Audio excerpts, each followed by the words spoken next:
GH. How much is it? I think it's 1 by 1 G plus upon GH, 1 right? plus No, that's why I'm saying just try to do it a little bit. I think these are the things that you've already done. You can apply a little bit of signaling system over here, and things G would upon be 1 plus GH. G upon 1 G plus upon GH. 1 plus yes, yes, yes. Yeah, sorry, G upon 1 plus So GH. this Sorry. is G upon 1 plus GH. A couple of points that I want to make over here is that this G and H, everything G, H, Y, R, E, they are all basically functions of frequency. Okay, they are all functions of frequency. So we're not talking in terms of time domain here, we're talking in terms of frequency domain. Why we talk in terms of frequency domain is a question for some other lecture. But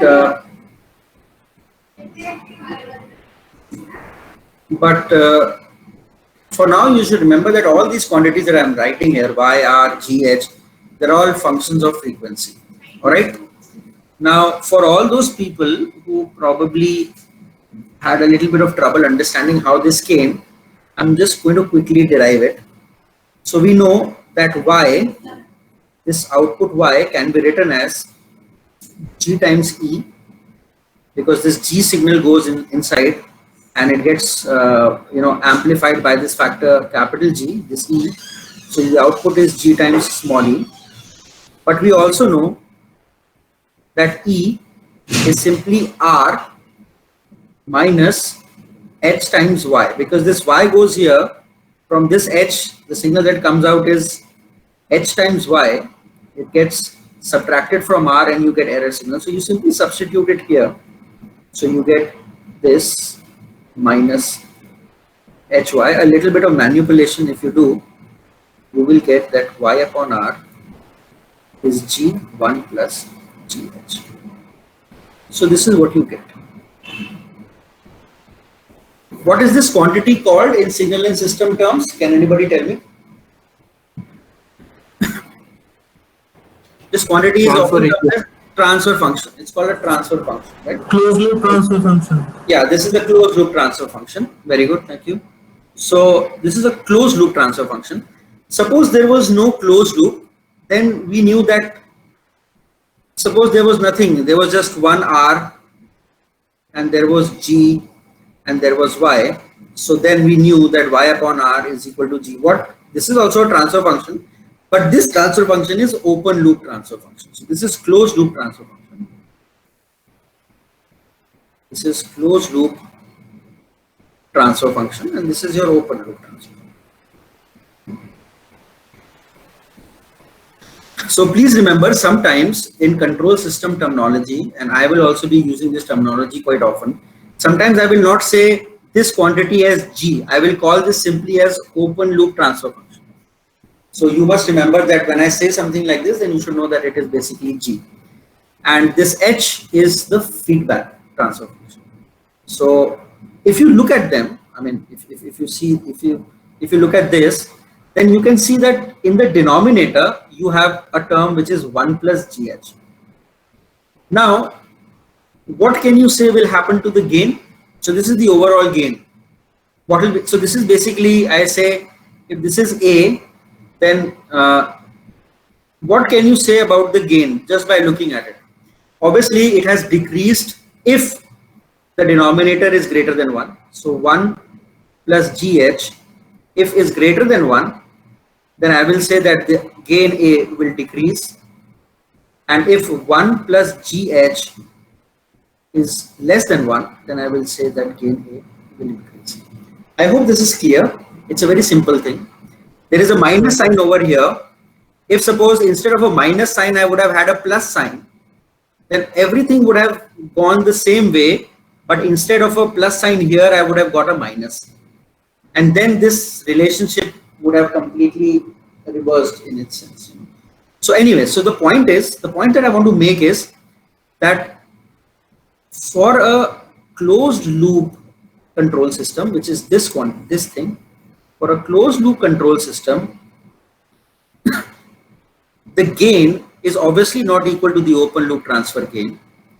And whether the gain increases or the gain decreases, sorry, depends upon what exactly is the sign of G into H. So if G into H is a negative quantity, in a scenario where there is a negative sign here, the gain will, the gain will increase. But if GH is a positive quantity, the gain will decrease. So the conclusion from this discussion is that the feedback in a control system, which makes the control system a closed loop control system, may or may not increase the gain or may decrease the gain, depending upon the sign of the product G into H. So it could just happen, and since, yeah.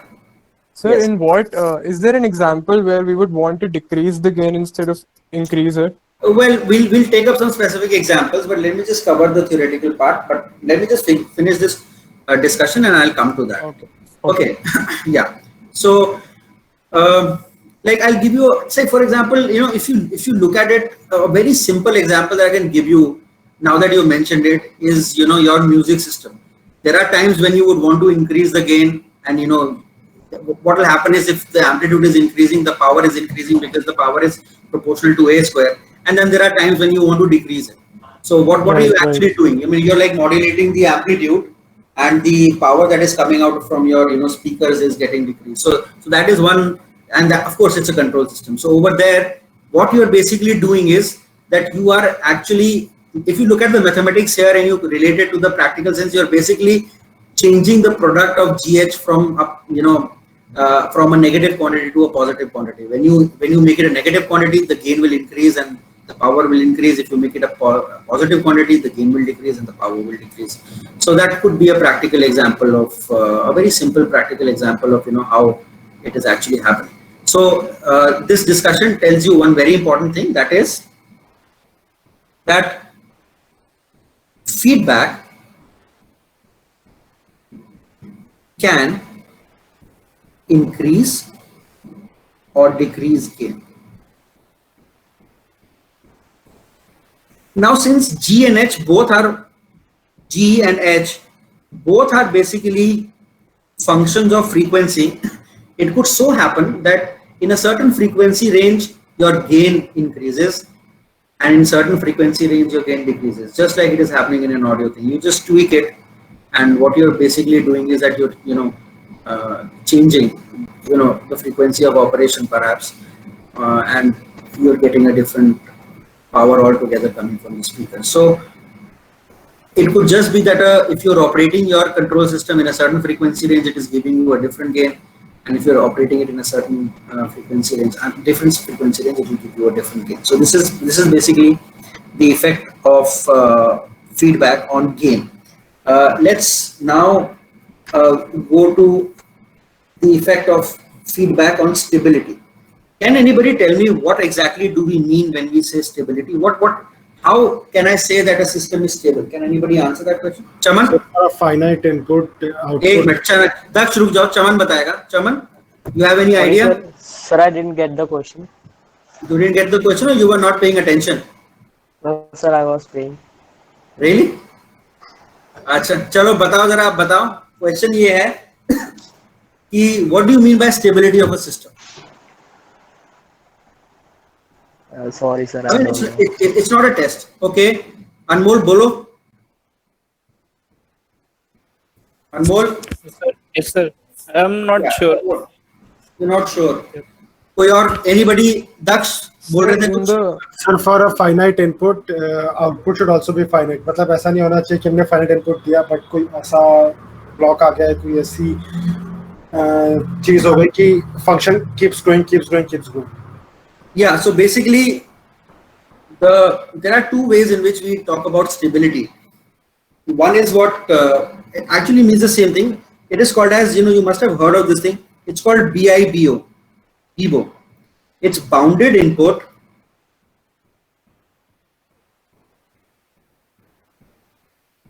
and bounded output. That is what we look for. Which means that if your input is in a certain range which is limited, then your output, so long as is in a range which is limited, that you can quantify it with a number, we consider it to be, stable. Another way to look at stability is as follows. It's like, suppose there is an output to a certain system in time, and suddenly it goes and then it'll go like this, and then it will become stable. What is this part called? This part is called as the transient. We'll see that when we study control systems a little later. It is called transient, and this is called as steady state.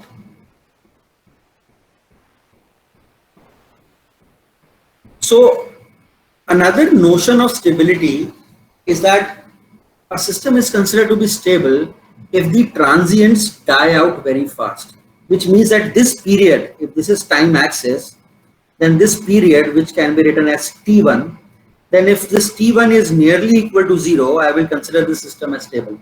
And if this T1 is a very large quantity, very large number, let's say, then I would say that this system is not stable. So these are basically two ways in which people generally perceive stability. But in this course, we are going to look at this stability for now. But we'll obviously go to this stability as well later on. When we study time response of control systems, we'll go here also. But as of now, could you please re-explain the second one? My internet kind of went a little unstable. Okay. So basically what I'm trying to say is that suppose there is a system and there is an output, let's say YT, and I say, okay, I've got a solution, let me plot it. So I plot it, and initially the solution is 0, it goes up, it flutters, it goes like this, and then it stabilizes. So this period in which you see a very fast fluttering, it is called as the transient response. This is called as the transient section of the output. Right, okay. And this part here is the steady state. So in a lot of cases, we define a system to be stable as follows. We say that if suppose the time for which the transient state was T1, as you can see that it expands a duration of T1. So if T1 is nearly equal to 0, or I should say it is very small. No, very small is a relative term. It means that if we are talking about like I'll give you a small example. So in a lifespan of a human being, if say 70 years, then we behave very kiddishly for maybe 5 or 6 years initially of our life. So maybe we could consider that as a transient response. And obviously 5 or 6 years of behaving like a small kid is acceptable to the world. But if that behavior continues till you are 20, then people will say there is something wrong with you.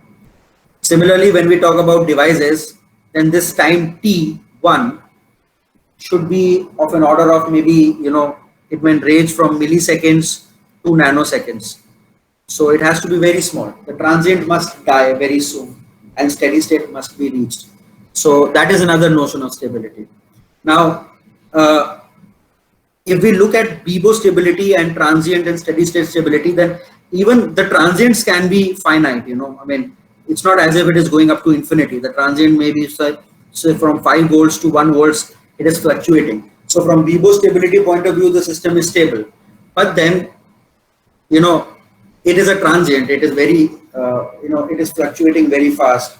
You can never really tell what is the output at a given instant of time. So that is not really what we are looking for when we talk about stability of the system. This definition of stability is actually more practical when you talk in terms of real applications or devices, and transients must die out. And I think we're going to look into both these kind of stabilities in this course, particularly this stability when we look at time response of control systems. I hope now it is clear what I was talking about. Is it? So are you saying to Vivo stability, what is this? So Bibo stability is that if you have a bounded input, you have a bounded output. That means, let's say that your input ranges from -5 volts to 5 volts. Okay, so your input is bounded, and you get an output which is say -50 to 50. So it is bounded input, bounded output. But it could just happen that in this 50 to from minus 50 to 50, the fluctuations are like this, you know, they're transient, they're like moving very fast. What is the point of that output? You cannot really ever find out what is the value of the output. You don't want such kind of things. You always want a stable behavior. You know, we really don't want something which is fluctuating greatly in time. We always want that, you know, some steady state should always be reached. You know, I mean, you know, like look at it from this point of view. You know, you have somebody standing in front of you and he's jumping around, he's dancing all the time. Maybe you like it if it's a party, but if it's not a party and somebody is doing that, then you'll be like, "Arey, bad job, yaar, please." You also would like to see that person in a stable, steady state. So same is the case over here. We are looking for these stable, steady states. The sooner they come, the better for us. And only for those systems where this thing comes sooner, we call systems to be stable. So I have given you two notions of stability. Both of them are okay in their own aspects, but a much more practical definition of stability is this that I've given over here. This is a more practical notion of stability. I hope it's clear now. Okay, sir. Yeah, okay. Right. So now, sir one more question. अगर Yes, ये please. Sir steady state अगर आए नहीं तो फिर steady state नहीं आया तो सिस्टम स्टेबल नहीं है. अगर वो बीबो स्टेबल हो सकता है, बट फिर उसकी बीबो स्टेबिलिटी हमारे किसी काम की नहीं, क्योंकि हमें यही नहीं पता चल रहा है उसका आउटपुट क्या आएगा, किस टाइम पे क्या होगा, तो वो भी कोई फायदेमंद नहीं. So bounded input, bounded output is a good thing, but in certain applications having bounded output is not enough. It's like you are studying your course and you're getting a CGPA of say 5. Okay, that's fine, but then maybe it is not good for certain things. For example, you know, getting a good job in maybe Google, they would require probably a much higher CGPA. So it depends. For some applications, a bounded output, no matter how the output is fluctuating, is fine. But for most applications, it is observed that this is the kind of output that we are looking for. We want things to stabilize fast. So I hope, Manali, that I'm clear now. Manali, is it right? yes sir. Okay. Then sir steady state must be required for a good output. Steady state is required sooner Okay. than later for a system to be considered as stable from a practical viewpoint. Okay, that is what I'm trying. Thank you. Thank you. Yes, yeah, okay. Okay, now let's look at what happens to stability in a control system, in a closed loop feedback system. So I again write y over r as g over 1 plus gh. Okay, now if I've written it like this, so y is the output and r is the input, as we say. So let me just write it in a different way. I write y is equal to gr 1 plus gh, right? Now, you know, this tells you something very important. If you look at the BIBO stability, so long as this is bounded, we'll say that this is bounded. But just because of a certain bounded input does not mean that your system is going to be stable. You know, what will happen is that suppose your input has certain frequencies that make this quantity as -1. Suppose the product of G into H becomes -1, then what will become Y? Y will tend to infinity, right? Y will tend to infinity. Even if your input is bounded, it does not necessarily mean that your output is going to be bounded, because you may be operating in a certain frequency range where G times H is -1. It could be some frequency. It could be some frequency range where G dot H is roughly equal to -1. Even then, the gain is going to be very high, and the output is not going to be bounded. So in a feedback, it is possible that your system may become unstable if you are operating in a frequency where either this condition or this condition is satisfied. I hope it is very clear from the expression. Is it? Yes, sir. Is it? Yeah. Okay. Now, now let me just ask you to do something over here, and tell me if can we still work with something like this. a system which has a feedback, but even when G into H is -1, the system will still be stable. So let me just propose to you another thing. Suppose you make a system in which something like this is happening and the output is going to infinity and unbounded, and we call the system unstable. We can actually include another feedback into the system to prevent the system from becoming unstable, and this is how we go about it. So what we do is, suppose we have G here, and let's say I have H. So this is straightforward. You have Y here. Let me call this as E. You have another input over here. This is minus. Let me call this as E1. Let me call this as R. This is plus here. It's plus sign here. This is a minus sign. And let me call this as F. Now, quickly try to solve and tell me what is going to be the transfer function for this. Solve करके बताओ जरा इसका क्या transfer function होगा? G upon 1 plus GS plus GF. GF. I hope I give 2 minutes to everybody. Just try to solve it if you can. Otherwise, I'll solve it. But कौन बोला था ये अभी answer?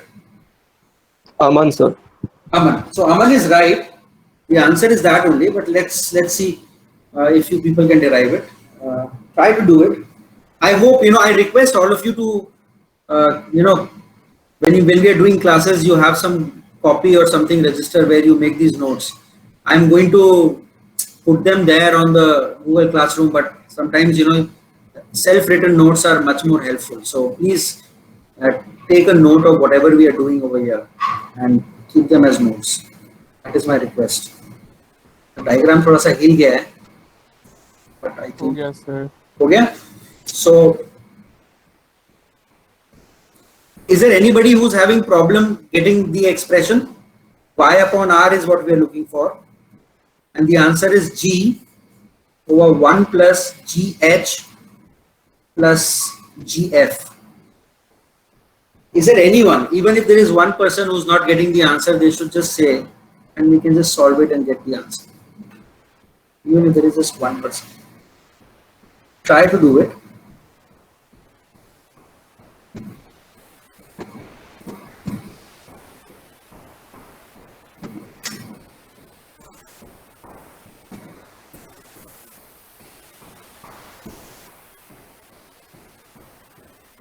So basically we have a G here.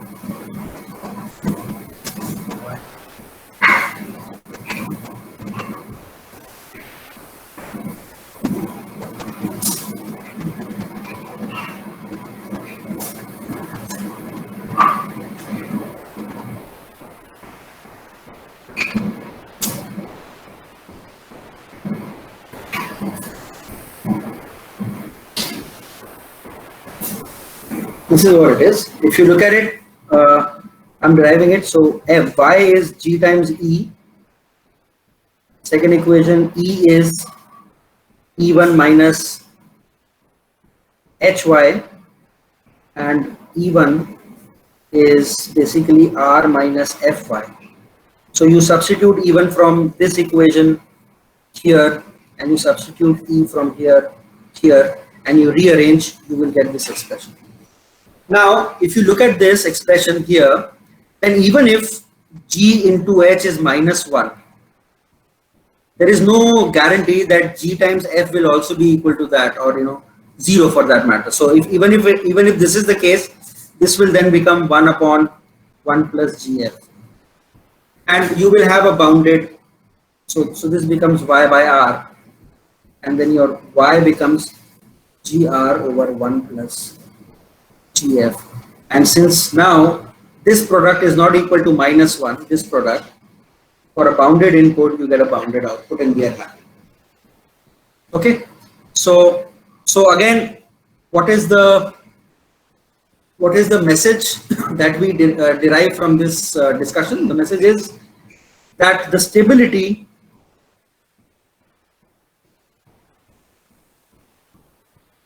for a closed loop control system is dependent upon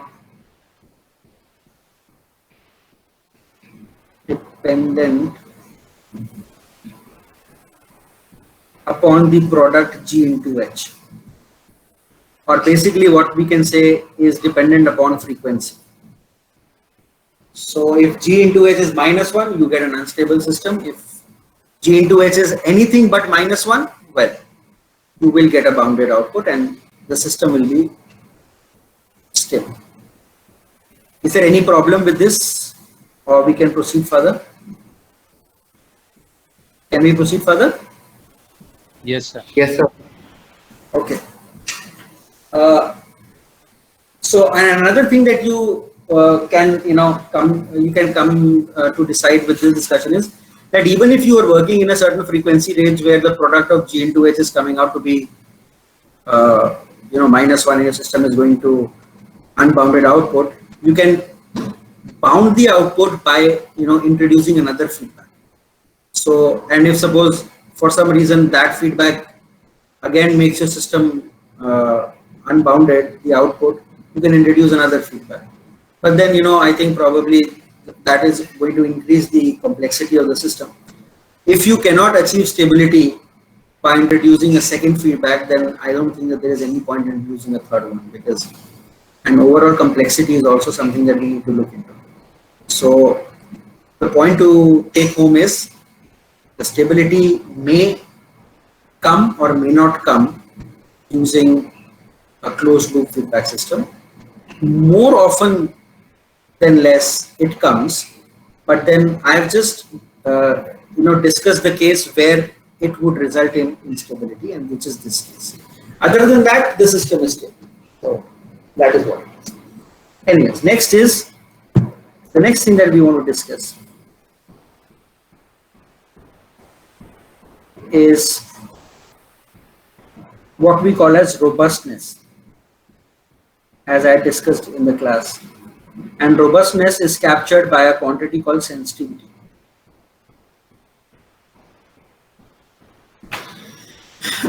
Now, sensitivity is again a very tricky concept to grasp. Now, if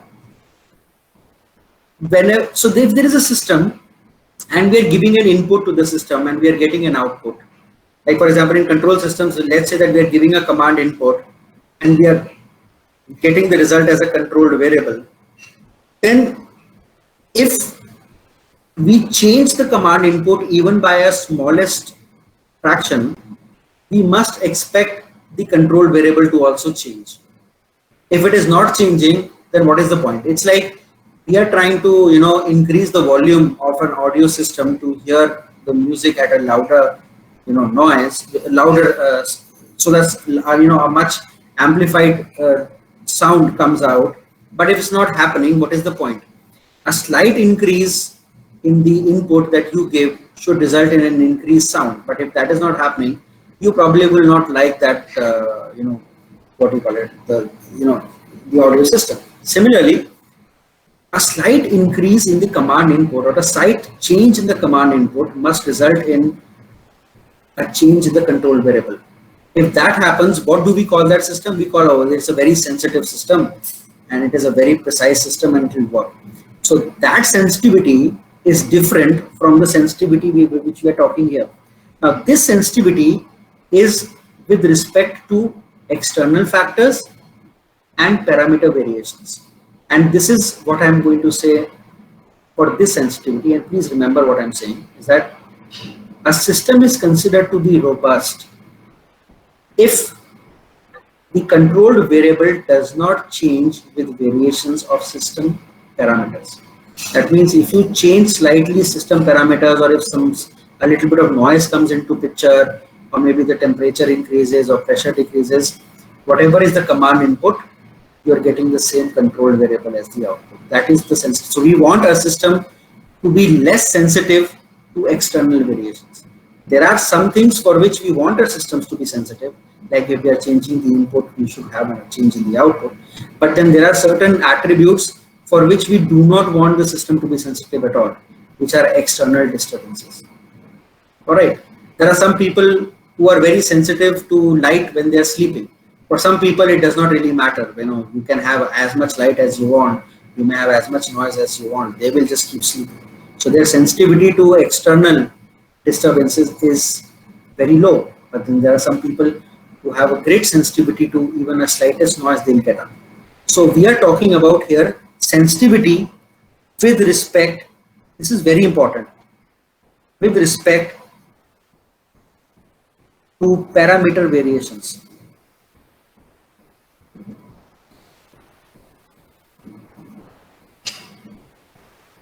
That is very important. And parameter variations does not mean command input. Doesn't mean input. By parameters, we're talking about temperature, pressure, humidity, maybe some internal noise that gets generated. So those are parameter variations that we're talking about. And there is a mathematical way to define sensitivity. The sensitivity is defined as follows. Okay, so first let me just write what is y upon r, and that remains as 1 upon 1 plus gh, and I call this quantity as m, or the gain. All right, sensitivity is defined as S superscript m subscript g. This is called as, it is defined as basically ratio of relative change in M to relative change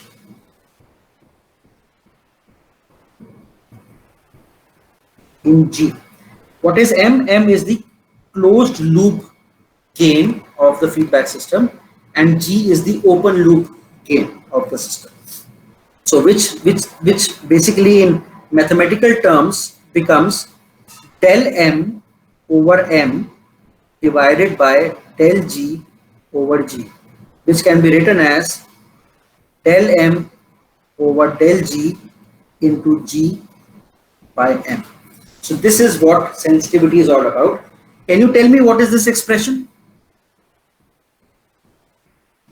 Evaluate and tell me what is this expression.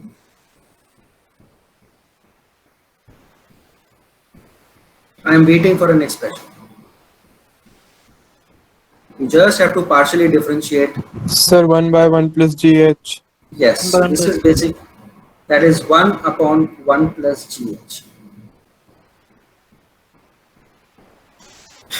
So what can you say about sensitivity? Sir, it can Chaman? increase and decrease both, Yes. depending on.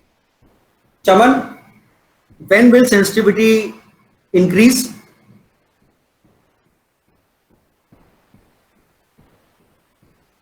हाँ यही है, PUBG खेलना है?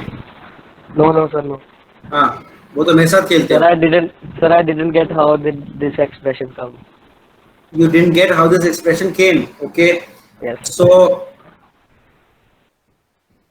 चलो एक बार को उसको छोड़ो, वो कैसे आया, ये एक्सप्रेशन जरा देख के बताओ कि तुम सेंसिटिविटी के बारे में क्या बोल सकते हो.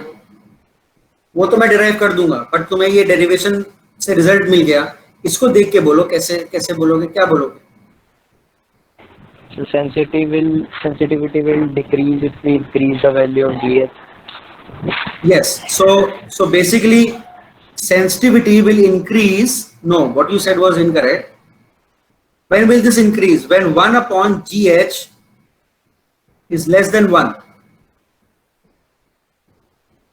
So basically this quantity must be negative, and sensitivity will decrease when 1 plus GH is greater than 1. So again, the sensitivity of the system, the closed loop control system, depends on the product of GH, which means that again we come to a conclusion that it depends on what frequency range you're working on. Sensitivity may increase or decrease. As of how we could derive this, G over 1 plus GH, if you partially differentiate this with respect to G, you apply the division differentiation rule. This is 1 plus GH into differentiation of G with respect to G, which is 1, minus G into differentiation of this with respect to G, which means it is H divided upon 1 plus GH whole square. So this gives you 1 upon 1 plus GH whole square. And when you multiply this quantity by G over M, you will land up with this expression. So for all those people who have a problem deriving it, this is the derivation of it. And I suppose you can do this. Okay. So this is how sensitivity varies. So we want the system to have, low sensitivity. We don't want the system to have very high sensitivity. Very high sensitivity means that it is going to have a change in control variables once the system parameters change. We want it to be least sensitive. So this is what we have to focus on. We want to ensure this. In some cases, we want to ensure that it is less than 1. So, those are those trade-offs that I was talking about. So there would be some cases in which we would want 1 plus GH to be greater than 1. There are some cases in which we want 1 plus GH to be, less than 1. Like for example, the case where I was talking about, where you need to increase the amplitude. There you want 1 plus GH to be less than 1. Then the amplitude will increase. But at the same time, you also don't want your audio system to be sensitive to noise fluctuations. Maybe some noise that is generated by the car, you don't want it. So you also want 1 plus GH to be greater than 1. So you have to come up to an optimum level where there is a trade-off to which you reach a compromise saying, अच्छा इससे ज़्यादा नहीं बढ़ाएंगे और इससे हम नीचे भी नहीं जाएंगे. So those kind of compromises are always there when you talk about practical applications of systems. The last thing that I want to look into is the effect of noise. What happens to noise? How does noise affect basically a system which has a feedback? So let me make a block diagram, and I would want you people to give me the final output expression. So this is G. You have Y here.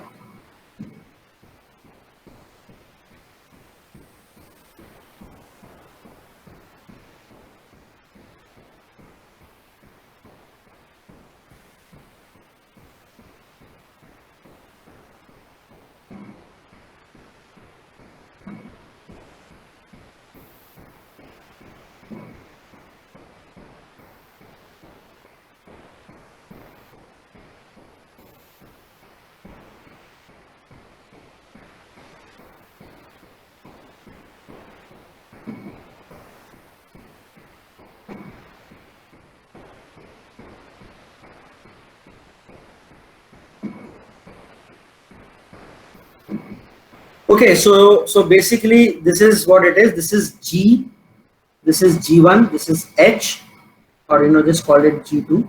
So there is G1, there is G2. This is E2, this is E1, this is R, H, and Y.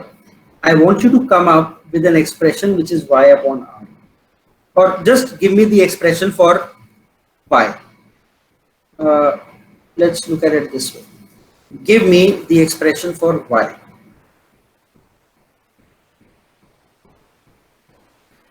I want an expression for Y. Start doing this thing and tell me the expression for Y.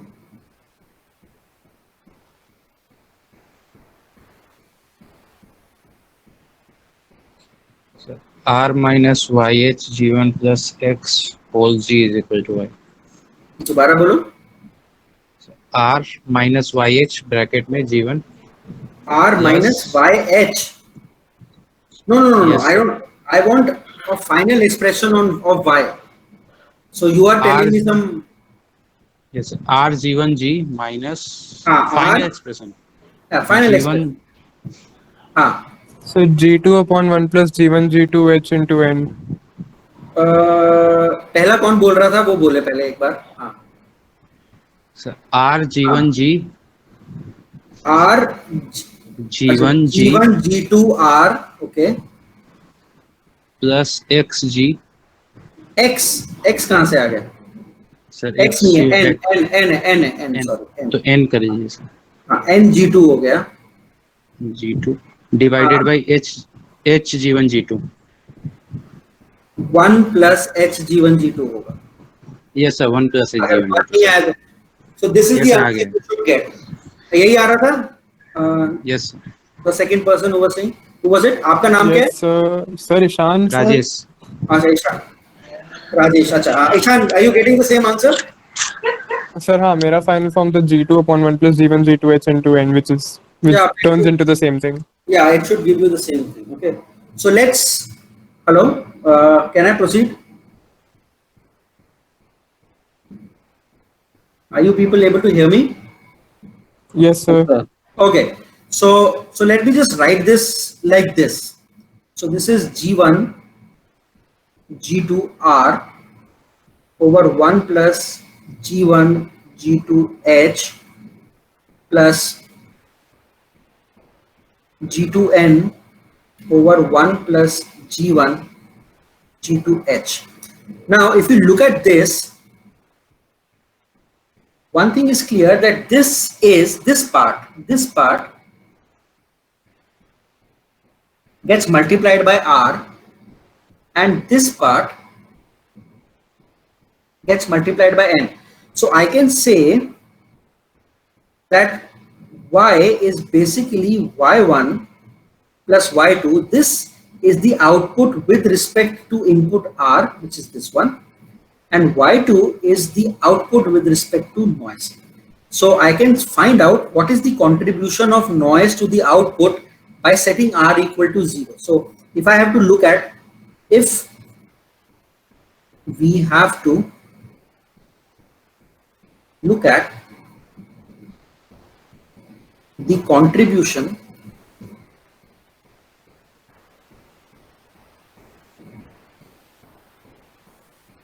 of noise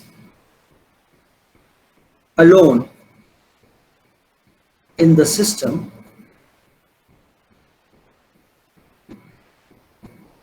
we set R equal to 0, because if you look at the system here, there are basically two inputs. This is going into the system and even this is going into the system. So there are two inputs, and you can clearly see that the net output is some superposition of these two inputs. So if you remember from your signaling systems, we can say that Y is equal to alpha x1 plus beta x2. That superposition kind of a thing has come over here as well, because we are assuming that everything is behaving linearly.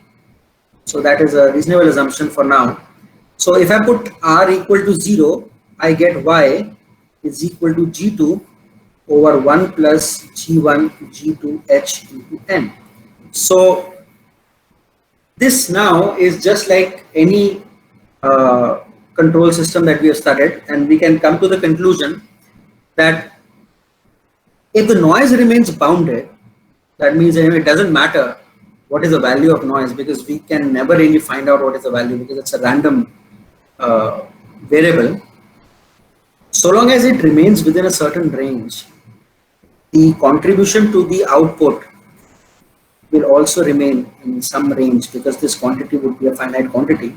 And if we ensure that 1 plus G1 G2H is much greater than 1, the contribution of noise to the final output gets substantially reduced. It is very clear, because if this quantity is much greater than 1, and that we can set, because we know at what frequencies we need to operate, and this product should be very high. So 1 upon this product is going to be very low. So whatever is the amplitude of noise, the product with noise will become very small. So the contribution of noise to the final output is going to be very small. So this is basically your Y2, this quantity. So what you actually come to know from this discussion is that you can control noise. You can ensure that noise does not affect the system, even if it is present, in a closed loop feedback system by ensuring this condition to be satisfied. Whereas if the system was open loop, you would have gotten a term like this. So this would have been Y2 if you would have had an open loop system.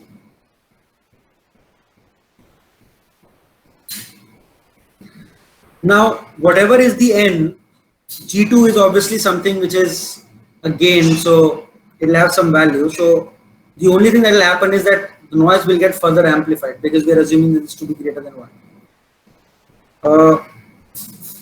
And it doesn't help. So that is what we actually were talking about when we were studying open loop control system, that if noise comes into picture, the controlled variable or the output is going to get deviated and it will be very difficult. So if noise is random, this value is random. So this product will have a great contribution of the random term, which we do not want. On the other hand, if your system was a closed loop system, the randomness of this gets checked by this quantity if you ensure this condition.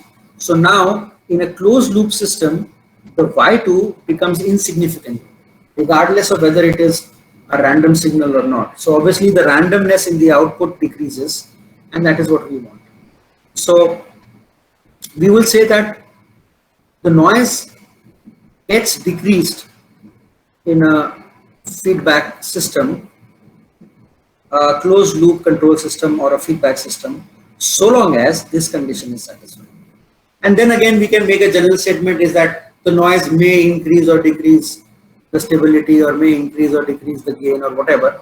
But the bottom line is that if you introduce a feedback, then there is a possibility that you can diminish the randomness that may be caused by the noise. But if you do not include a feedback, then there is no way that you can limit the randomness of noise, because it will eventually get reflected in the output of the system, and then your system is not going to work as it's supposed to work. So these are the 4 things that I wanted to discuss in today's lecture, and that's what it is. Now, if there are any questions that you want to ask, you ask. I will put up these notes tonight for the class to look into. And if there are any questions, please come up with them now. Sir यही notes होंगे या फिर अलग से 100? No, मैं अच्छा सुंदर बना के दूंगा notes. तो there are things over here which were just to explain things, but I will make a proper notes like the previous notes that are there. And I'm a bit slow making the videos because I'm not used to making videos. बहुत सारा उसमें correction करना पड़ रहा है. But eventually they will also come once I slightly master the recording myself on the using a computer. It's coming, it's becoming better day by day. But so I just wait for a couple of days and you'll get some videos also. And there is one more thing that I want to introduce. I have like about 33 people in the class, so majority of the class is here. What I want to do now is that I'm going to change the evaluation pattern a little bit. The way in which I'm going to change it is as follows. I'm going to reduce the component of midterm 1, and I'm going to include a component of class participation. The reason why I'm doing that is that I see that even though I put up notes, I will put up video lectures, I don't want a sense of complacency to enter into the minds of students that हाँ अब तो notes हैं, sir पढ़ा रहे हैं ठीक है, exam के time में हम देख लेंगे.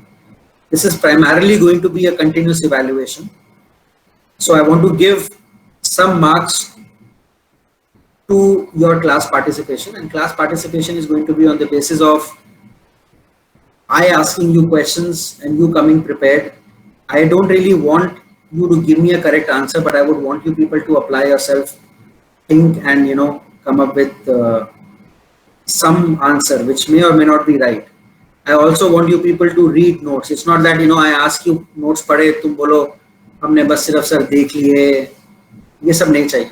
If I am making an effort to create notes, if I am making an effort to create videos, putting up on time, I want you people to regularly visit them and study. So I'm going to include a component of class participation, and those marks are going to be given by me solely at my discretion.